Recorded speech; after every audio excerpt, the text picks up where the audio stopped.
லவ்தேத்து இயேசுஸ் கிறிஸ்துஸ். இயேசு கிறிஸ்துவுக்கு புகழ். தமிழ் கூறும் நல்லுலகில் வாழும் அனைத்து அன்புள்ளங்களுக்கும் வத்திக்கான் வானொலியின் வணக்கம். இறைவன் உங்கள் உள்ளத்தையும் இல்லத்தையும் தன் அன்பாலும் அருளாலும் அமைதியாலும் இன்றும் என்றும் நிரப்புவாராக.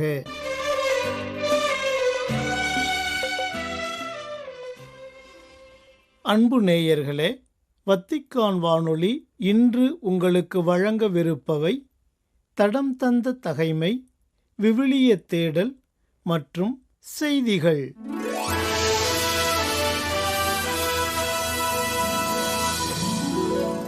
தடம் தந்த தகைமை.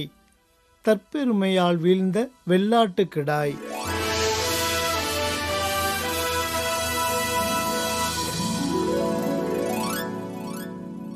நான் இதை உற்று நோக்கி கொண்டிருக்கையில் மேற்கிலிருந்து வெள்ளாட்டு கிடாய் ஒன்று புறப்பட்டு வந்து நில உலகின் எம்மருங்கிலும் சுற்றியது. அது நிலத்தில் கால் ஊன்றவே இல்லை. அந்த வெள்ளாட்டு கிடாயின் கண்களுக்கு இடையில் எடுப்பாக தோன்றும் ஒரு கொம்பு இருந்தது. ஆற்றங்கரையில் நிற்கையில் நான் கண்டவாறு அந்த வெள்ளாட்டு கிடாய் இரு கொம்புடைய அச்செம்மறி கிடாயை நோக்கிச் சென்று தன் முழு வலிமையோடும் அதை தாக்க அதன் மேல் பாய்ந்தது. அது செம்மறி கிடாயை நெருங்கி அதன் மேல் கடுஞ்சினம் கொண்டு அதை தாக்கி அதன் கொம்புகள் இரண்டையும் முறித்து விட்டதை நான் கண்டேன்.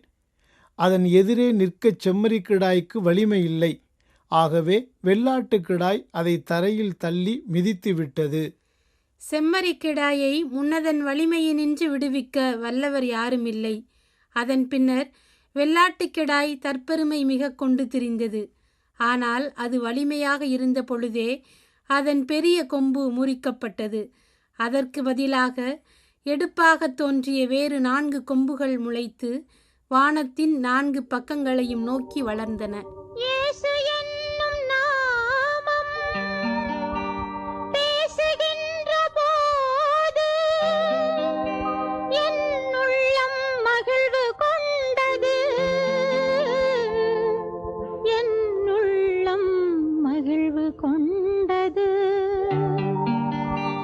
விவிலிய தேடல். திருப்பாடல் 33 பகுதி 6. தனக்கஞ்சுவோரை வாழ்விக்கும் கடவுள்.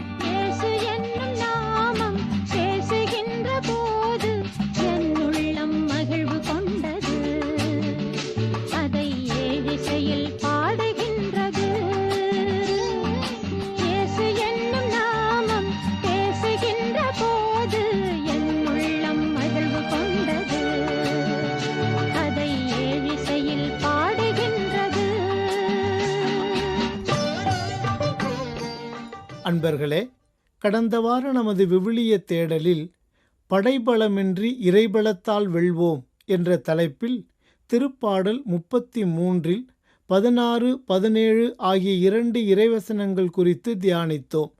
இவ்வாரம் அதனைத் தொடர்ந்து வரும் 18, 19 ஆகிய 2 இறைவசனங்கள் குறித்து நமது சிந்தனைகளை தொடர்வோம். இப்போது இறை ஒளியில் அவ்வார்த்தைகளை வாசிக்க கேட்போம். தமக்கு அஞ்சி நடப்போரையும் தம் பேரன்புக்காக காத்திருப்போரையும் ஆண்டவர் கண்ணோக்குகின்றார். அவர்கள் உயிரை சாவினின்று காக்கின்றார். அவர்களை பஞ்சத்திலும் வாழ்விக்கின்றார். அன்பானவர்களே, அரசர் ஒருவர் நாட்டை ஆட்சி செய்து கொண்டிருந்தார். அவர் நற்குணங்கள் பல கொண்டவராக இருந்த போதிலும் அவ்வரசருக்கு கடவுள் நம்பிக்கை மட்டும் இல்லை. ஒரு நாள் அரசர் நாட்டு நிலைமையை பற்றி அறிந்து கொள்ள மாறுவேடத்தில் நகர்வலம் சென்றார். அப்போது நகரத்தில் 2 பிச்சைக்காரர்கள் பிச்சை எடுப்பதை கண்டார். ஒருவர் கடவுள் பெயரைச் சொல்லி பிச்சை கேட்டார். இன்னொருவர் அரசரின் பெயரைச் சொல்லி பிச்சை கேட்டார். இதனை கண்ட அரசர் தனது காவலர்களிடம் அந்த 2 பிச்சைக்காரர்களையும் தன் அவைக்கு அழைத்து வரும்படி ஆணையிட்டார். உடனே அவர்கள் மன்னரின் அவைக்கு அழைத்து வரப்பட்டார்கள். மன்னர் அவர்களிடம், நீங்கள் இருவருமே பிச்சை எடுப்பதை பார்த்தேன். ஒருவர் கடவுள் பெயரைச் சொல்லியும் இன்னொருவர் அரசராகிய என் பெயரைச் சொல்லியும் பிச்சை கேட்டீர்கள். அதற்கான காரணம் என்ன என்று கேட்டார். அப்போது கடவுள் நம்பிக்கை கொண்ட பிச்சைக்காரர், அரசே, இந்த உலகம் முழுவதையும் காப்பவர் கடவுள் மட்டும்தான். அவரின் அருளால் மட்டுமே ஒரு மனிதர் வாழ்வில் உயர்ந்த நிலைக்கு செல்ல முடியும். அது மட்டுமன்றி நாம் தெய்வ பயத்துடன் வாழும்போதும், அவர் மீது நம்பிக்கை கொண்டு அவரது அன்பிற்காக காத்திருக்கும் போதும் அவர் ஒருபோதும் நம்மை கைவிடுவதில்லை. அதனால்தான் நான் கடவுளின் பெயரை சொல்லி பிச்சை கேட்கிறேன் என்றார். அதற்கு மற்றொரு பிச்சைக்காரர், அரசே, கடவுள் கண்ணுக்கு தெரியாதவர், அதனால் எனக்கு பயன் ஒன்றும் இல்லை. ஆனால் கண்ணுக்கு தெரிந்த மனிதர் அரசர் மட்டுமே. அவரால் மட்டுமே ஒருவர் செல்வந்தனாக மாற முடியும். அதனால்தான் மன்னராகிய உங்கள் பெயரை சொல்லி நான் பிச்சை கேட்கிறேன் என்றார். அரசர் அவர்கள் இருவரையும் அனுப்பிவிட்டு தன் அமைச்சரிடம் இது பற்றி ஆலோசித்தார். அப்போது அமைச்சர் அவரிடம், முதல் பிச்சைக்காரர் சொன்னதுதான் சரி அரசே. இறைவன் அருளிருந்தால்தான் நாம் எந்த ஒரு உதவியையும் பெற முடியும் என்றார். அப்போது இறைவனின் அருளா அல்லது அரசரின் அருளா என்று சோதித்து பார்க்க விரும்பினார் அரசர். சில நாட்களில் அந்நாட்டிலுள்ள கோயில் ஒன்றில் திருவிழா நடைபெற்றது.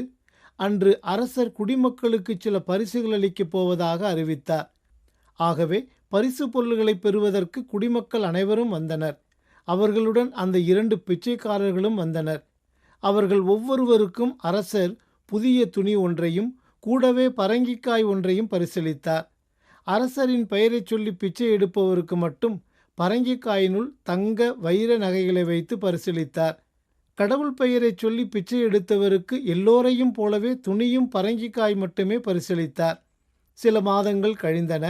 அரசர் ஒரு நாள் நகர்வலம் சென்றார்.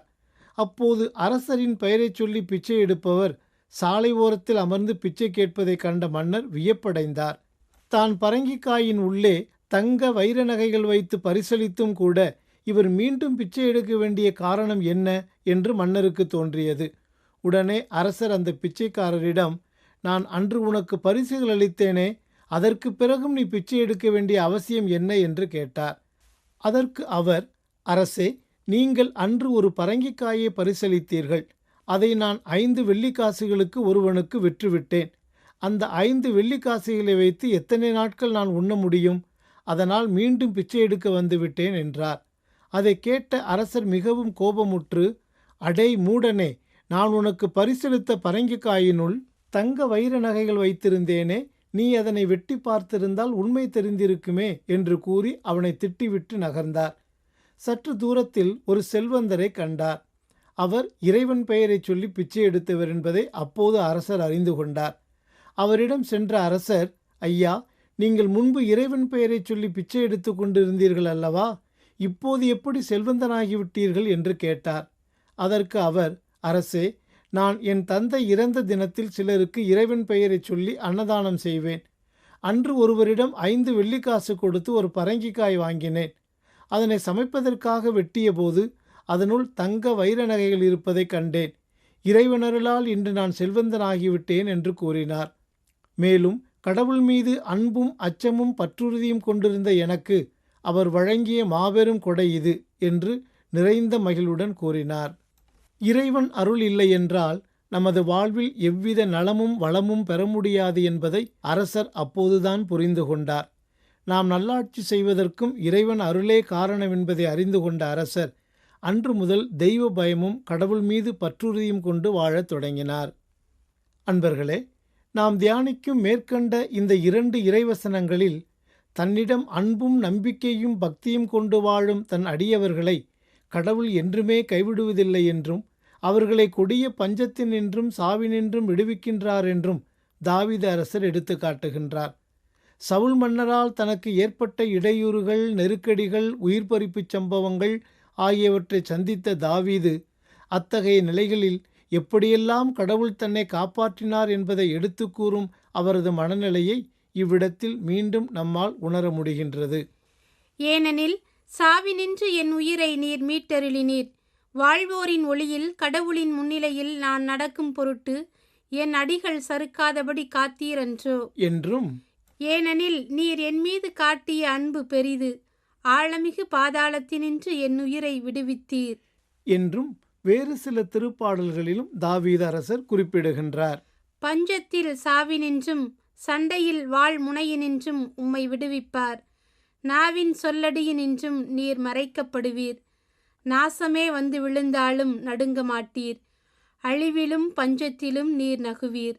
மன்னக விலங்குகளுக்கு மருளீர் என்று கடவுள் மீது நாம் நம்பிக்கை கொள்ளும்போது கடவுள் நமக்கு தரும் பாதுகாப்பு பற்றி யோபுவும் எடுத்து காட்டுகின்றார். அன்னை மரியா எலிசபெத்தை சந்திக்கச் சென்றபோது ஆண்டவருக்கு ஒரு புகழ் பாடல் இசைக்கின்றார். அப்பாடலில் இறைவனின் பண்பு நலன்கள் குறித்து மிகச் சிறப்பாக எடுத்துரைக்கின்றார். அவருக்கு அஞ்சி நடப்போருக்கு தலைமுறை தலைமுறையாய் அவர் இரக்கம் காட்டி வருகிறார். அவர் தம் தோள் வலிமையை காட்டியுள்ளார். உள்ளத்தில் செருக்குடன் சிந்திப்போரை சிதறடித்து வருகிறார். வலியோரை அரியணை நின்று தூக்கி எறிந்துள்ளார். தாழ்நிலையில் இருப்போரை உயர்த்துகிறார். பசித்தோரை நலன்களால் நிரப்பியுள்ளார். செல்வரை வெறுங்கையராய் அனுப்பிவிடுகிறார். அன்பர்களே, அண்மையில் வாட்ஸ்அப்பில் ஒரு சிறிய காணொளி காட்சி ஒன்றை பார்த்தேன். அது என் மனதை மிகவும் கவர்ந்தது. தமிழகத்தில் இது எங்கு நிகழ்ந்தது என்று எனக்கு தெரியவில்லை. வயது முதிர்ந்த பாட்டி ஒருவர் சந்தையில் உடைந்த கூடை ஒன்றில் வாழைப்பழமும் புளிச்சைக்கீரையும் விற்று கொண்டிருக்கிறார். அங்கே கீரை வாங்குவதற்கு தன் மனைவியுடன் வரும் ஒரு நபர் அப்பாட்டியை பார்த்து, ஒரு பாட்டு பாடேன் என்று கேட்கிறார். நீ வாங்க போற புளிச்சைக்கீரைக்கு பாட்டா என்று அந்த பாட்டி சிரித்து கொண்டே கேட்க, ஆமாமா ஒரு பாட்டு பாடு என்று வந்தவர் கூற அந்த பாட்டி பாடத் தொடங்குகிறார். என்ன பாவம் செய்தேன்னு தெரியலையே, என் மேல இவ்வளவு அன்பு வச்சவரே, தாயின் கற்பத்துல என்னை தூக்கி வளர்த்தவரே, ஏசப்பா என்ன பாவம் செய்தேன்னு தெரியலையே, என் மேல இவ்வளவு அன்பு வச்சவரே என்று பாடிவிட்டு, இது போதுங்கய்யா என்றார் பாட்டி. வந்த நபரோ, சரி சரி இன்னொரு பாட்டு பாடாயா, ரொம்ப நல்லா இருக்கு என்று வற்புறுத்தவே வானத்தை பார்த்தவாறு தனது இருகரங்களையும் விரித்து உணர்வுபூர்வமாக பாடுகிறார் அந்த பாட்டி. தாய் மறந்தாலும் என்னை மறப்பதில்லையே, தந்தை வெறுத்தாலும் என்னை வெறுப்பதில்லையே, தாயோட மேலானவர் ஏசப்பா, தந்தை சொல் மாறாதவர் என்று பாடுகிறார். அவர் இரண்டாம் முறை அதனை பாடி முடிக்கும்போது அவரின் கண்களிலிருந்து ஆனந்த கண்ணீர் வழிந்தோடுகிறது. அவருடைய கண்களில் மட்டுமல்ல, அதனை கேட்டுக்கொண்டிருந்த நம் அனைவரின் கண்களிலும்தான். ஆம் அன்புக்குரியவர்களே, நம் கடவுள் வாழ்வோரின் கடவுள். அவர் நம்மை ஒருபோதும் கைவிடுவதில்லை. அவரது என்றுமுள்ள பேரன்பிற்காக காத்திருப்போரையும், திக்கற்றவர்களுக்கு தெய்வமே துணை என்று அவரிடம் தஞ்சம் புகுவோரையும் அவர் தேற்றி ஆறுதல் அளிக்கின்றார். இந்த உலகத்தால் நாம் ஒதுக்கப்பட்டாலும் அவரது இரக்கம் நிறை அன்பிலிருந்து நாம் ஒருபோதும் ஒதுக்கப்படுவதில்லை. ஆகவே நம்மை ஒவ்வொரு நொடி பொழுதும் கண்ணோக்கி நம் உயிரை சாவினின்று காத்து உடனிருந்து நம்மை வாழ வைக்கும் என்றுமுள்ள கடவுளுக்கு அஞ்சி வாழ்வோம். அதற்காக இந்நாளில் இறையருள் வேண்டி மன்றாடுவோம்.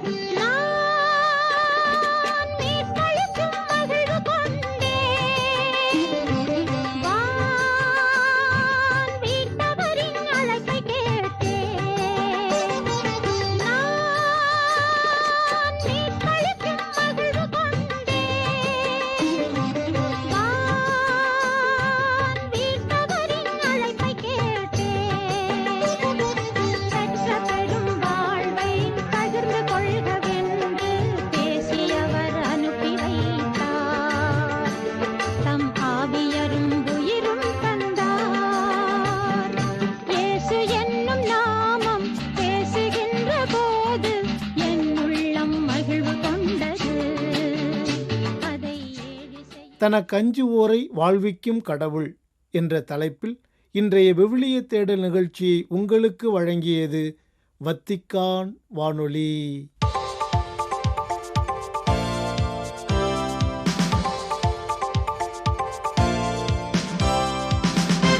செய்திகள். நலவாழ்வு அமைப்புகள் செயற்கை நுண்ணறிவை ஒருங்கிணைப்பதால் அது மனித மாண்பை பாதுகாக்க வேண்டும் என்று வேண்டுகோள் ஒன்றை விடுத்துள்ளார் திருத்தந்தை 14ஆம் லியோ. நவம்பர் 17 இத்திங்களன்று லத்தீன் அமெரிக்க தனியார் நலவாழ்வு அமைப்புகள் சங்கத்தின் உறுப்பினர்களை திருப்பிடத்தில் சந்தித்த போது இவ்வாறு விண்ணப்பித்த திருத்தந்தை, செயற்கை நுண்ணறிவு மற்றும் தொழில்நுட்பம் அதிகரித்து வரும் நலவாழ்வு அமைப்புகளை வடிவமைக்கும் நிலையில் நெறிமுறை தரங்களை பராமரிக்குமாறு அவர்களை கேட்டுக்கொண்டார். நோயாளர்களை பராமரிப்பதில் பாகுபாடு காட்ட வழிவகுக்கும் தனிநபர்களை வெறும் புள்ளி விவரங்களாக மாற்றும் செயற்கை நுண்ணறிவில் சார்புகளை தவிர்ப்பதன் முக்கியத்துவத்தை வலியுறுத்திய திருத்தந்தை, பொருளாதார அல்லது அரசியல் ஆதாயத்திற்காக செயற்கை நுண்ணறிவை தவறாக பயன்படுத்துவதற்கு எதிராக எச்சரித்ததுடன் இது நலவாழ்வு நிர்வாகத்தை சிதைக்கக்கூடும் என்றும் எடுத்துக்காட்டியுள்ளார். கிறிஸ்தவ வழிபாட்டின் ஆழமான புரிதலை மக்களில் வளர்த்தெடுக்க புதிய வழிகள் மற்றும் முறைகளை பயன்படுத்தி திருவழிபாட்டு உருவாக்க பயிற்சியை புதுப்பிக்க வேண்டும் என்று அழைப்பு விடுத்துள்ளார் திருத்தந்தை 14ஆம் லியோ. ரோமையில் நடைபெற்ற மறைமாவட்ட தலைமைச் செயலகங்களின் தலைவர்களுடனான சந்திப்பில் கல்வித்துறைக்கு அப்பால் வழிபாட்டு முறைகளை விரிவுபடுத்துவதற்கான முன்னாள் திருத்தந்தை பிரான்சிஸ் அவர்களின் அழைப்பை மேற்கோள் காட்டி எளிதில் அணுகக்கூடிய திருவழிபாட்டு கல்வியின் அவசியத்தை வலியுறுத்தினார் திருத்தந்தை. திருமறை நூற்கள் மற்றும் திருவழிபாடு முறை குறித்த கற்றல்களை மறை மாவட்டங்களில் தொடங்குமாறு ஊக்குவித்ததோடு நற்செய்தி அறிவிப்பு பணிகளில் ஈடுபட்டுள்ளவர்களுக்கு அதிக தயாரிப்புகளை வழங்க வேண்டும் என்றும் கேட்டுக்கொண்டார் திருத்தந்தை. 2ஆம் வத்திக்கான் திருச்சங்கத்திற்கு பிறகு வழிபாட்டு முறைகளில் முன்னேற்றம் ஏற்பட்டதை எடுத்துக்காட்டிய திருத்தந்தை பங்குத்தலங்கள் அளவில் செயல்படும் வழிபாட்டு குழுக்களை புதுப்பித்து புத்துணர்வுடன் செயல்படச் செய்ய தொடர்ந்த முயற்சி அவசியம் எனவும் வலியுறுத்தினார். கடவுள் ஒவ்வொரு மனிதருக்கும் மாண்பை வழங்குகிறார். மனித மாண்பு என்பது ஒரு கொடை என்றும் அதை தகுதியினாலோ அல்லது கட்டாயத்தினாலோ பெற முடியாது என்றும் கூறினார் திருத்தந்தை 14ஆம் லியோ. பாலியல் முறைகேடுகளிலிருந்து சிறாரை பாதுகாப்பதற்கான பாப்பிரை ஆணையத்தால் நடத்தப்பட்ட கலந்தாய்வு கூட்டம் ஒன்றின் பங்கேற்பாளர்களுக்கு வழங்கிய உரையில் இவ்வாறு கூறிய திருத்தந்தை கடவுளின் நன்மைத்தனத்தின் செயல்பாடுகளை எந்த வழியும் அணைக்க முடியாது என்றும் உறுதிபட கூறினார். ஒவ்வொரு நபரின், குறிப்பாக பாலியல் முறைகேடுகளால் பாதிக்கப்படக்கூடிய சிறார்களின் மாண்பை மதிக்கும் சமூகங்களை கட்டியெழுப்ப அர்ப்பண வாழ்விற்கு அழைக்கப்பட்ட துறவியருக்கு அழைப்பு விடுத்தார் திருத்தந்தை. மனித மாண்பு என்பது கடவுளிடமிருந்து கிடைத்த கொடை, அது சம்பாதிக்கப்பட்டதல்ல என்றும் துன்பங்களை பொருட்படுத்தாமல் ஒவ்வொரு மனித முகத்திலும் அது பிரதிபலிக்கிறது என்றும் அவர்களிடம் எடுத்து காட்டினார் திருத்தந்தை. அர்ப்பண வாழ்விற்கு அழைக்கப்பட்ட இருபால் துறவியரும் மற்றவர்களை மரியாதையுடனும் இலகிய மனதுடனும் அணுகி அவர்களின் துயரங்களுக்கு செவிசாய்த்து உண்மையான அக்கறையை வழங்க வேண்டும் என்றும் அவர்களுக்கு அழைப்பு விடுத்தார் திருத்தந்தை. நவம்பர் 17 இத்திங்களன்று கத்தோலிக்க விவிலிய கூட்டமைப்பினருடன் திருப்பீடத்தில் நிகழ்ந்த சந்திப்பொன்றில் திருவிவிலியத்தை அனைவரும், குறிப்பாக இன்றைய நவீன யுகத்தில் இளையோர் எளிதில் அணுகக்கூடியதாக செய்ய வேண்டும் என்பதன் முக்கியத்துவத்தை வலியுறுத்தினார் திருத்தந்தை 14ஆம் லியோ. இறை வெளிப்பாடு குறித்த 2ஆம் வத்திக்கான் பொதுச்சங்க ஏட்டின் 60வது ஆண்டு நிறைவை நினைவு கூறும் வேளை இவ்வாறு வலியுறுத்திய திருத்தந்தை அனைத்து கிறிஸ்தவர்களுக்கும் இறை வார்த்தையை எளிதில் அணுகுவதற்கான அந்த ஆவணத்தின் அழைப்பை எடுத்து காட்டினார் திருத்தந்தை. திரு அவையின் மையமாக திகழும் நற்செய்தியை பகிர்ந்து கொள்ளும் பணியை தொடருமாறு விவிலிய அறிஞர்களை வலியுறுத்திய திருத்தந்தை புதிய தலைமுறையினர், குறிப்பாக எண்ம முறை தலங்களில் திரு விவிலியத்தின் மூலம் கடவுளின் அன்பை அனுபவிக்க வேண்டியதின் அவசியத்தை வலியுறுத்தினார் திருத்தந்தை. நாம் படைப்பின் பாதுகாவலர்கள், அதன் அழிவுக்கு காரணமாகும் எதிராளர்கள் அல்ல என்றும் கடவுளின் படைப்பின் நிர்வாகிகளாக அவர் நம்மிடம் ஒப்படைத்த இந்த உயரிய கொடையை பாதுகாக்க விசுவாசத்துடனும் இறைவாக்குடனும் விரைவாக செயல்பட நாம் அழைக்கப்பட்டுள்ளோம் என்றும் கூறினார் திருத்தந்தை 14ஆம் லியோ.